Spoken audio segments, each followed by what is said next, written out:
بسم اللہ الرحمن الرحیم۔ اللہم صلی علی محمد وعلی محمد۔ 14 سطر کا تیسرا باب۔ آپ ہماری ویڈیوز کو شیئر، سبسکرائب اور لائک ضرور کریں۔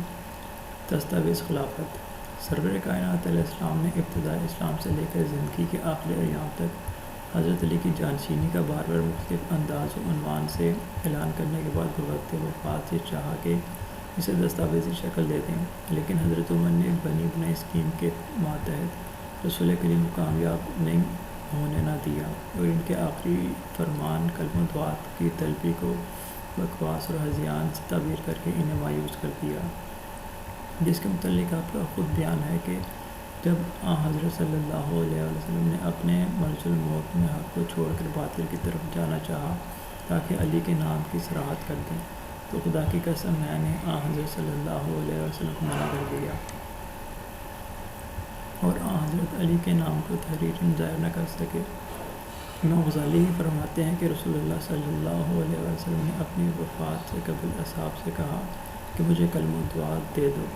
تاکہ میں تمہارے لیے امارت و خلافت کی مشکلات کو تحریراً نوٹ کر دوں اور بتا دوں کہ میرے بعد امارت و خلافت کا کون مستحق ہے،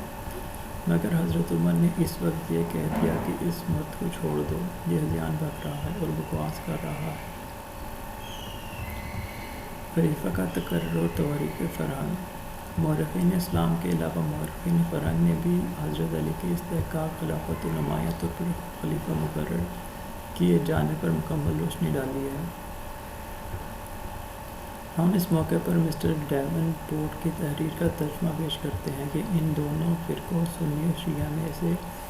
ایک نے محمد صلی اللہ علیہ وسلم کے چچا زاد بھائی اور داماد علی سے جیسا کہ متقاضی انصاف و اہمیت ہے تولا رکھا، کیونکہ حضرت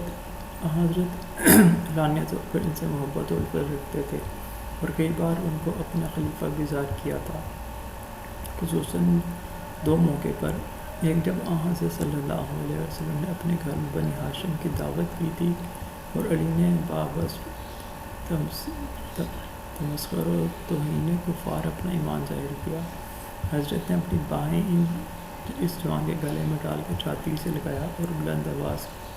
اور آواز بلند کیا، کہا، دیکھو میرے بھائی، میرے وصی اور میرے خلیفہ کو دوسرے۔ جب حضرت نے اپنے انتقال سے چند ماہ بیشتر خطبہ پڑھا تھا، واقع خدا جس کو جبرائیل حضرت کے پاس لائے تھے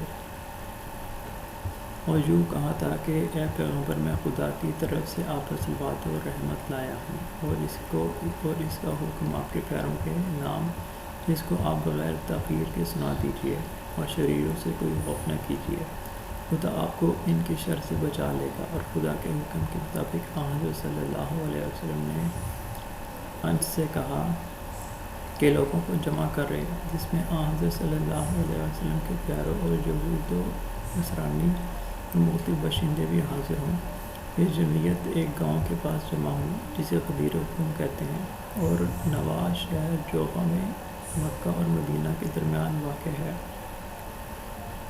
پہلے اس مقام کو صاف کیا گیا اور 2 اپریل 629 کو حضرت صلی اللہ علیہ وسلم ایک بلند منبر پر گئے جو وہاں ان کے لیے نصب کیا گیا تھا، اور جب کہ حاضرین نہایت متوجہ سے سنتے تھے، یہ خطبہ حضرت نے بڑی شان و شوکت اور فصاحت و بلاغت سے پڑھا، جس کا خلاصہ یہ ہے: تمام حمد و ثنا اس خدائے یکتا کے لیے ہے جس کو کوئی دیکھ نہیں سکتا، اس کا علم ماضی، حال اور مستقبل کو شامل ہے، اور اس کو انسانوں کے کل پوشیدہ اسرار معلوم ہیں، کیونکہ اس سے کوئی چیز پوشیدہ نہیں رہ سکتی، وہ بے انتہا بالکل قریب ہے۔ وہی وہ ہے جس نے آسمان و زمین اور اس کے درمیان کی تمام چیزوں کو خلق کیا، وہ غیر فانی ہے اور جو کچھ ہے سب اس کی قدرت اور اس کے اختیار کے تابع ہے، اس کی رحمت اور اس کا فضل سب کے شامل حال ہے۔ وہ جو کرتا ہے مسرت سے کرتا ہے،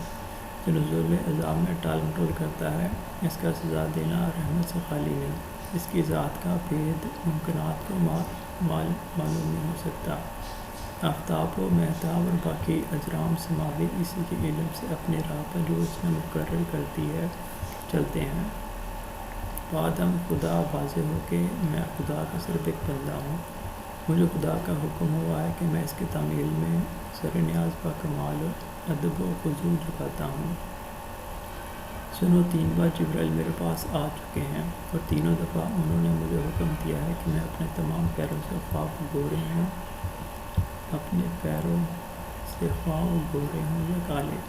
یہ ظاہر کر دوں کہ علی میرے خلیفہ اور میرے وسیع و تمام امت کے امام ہیں اور میرے گوشت پوشت ہیں اور میرے ایسے ہی ہیں جیسے موسیٰ کے ہارون تھے، اور میری وفات کے بعد وہی تمہاری ہدایت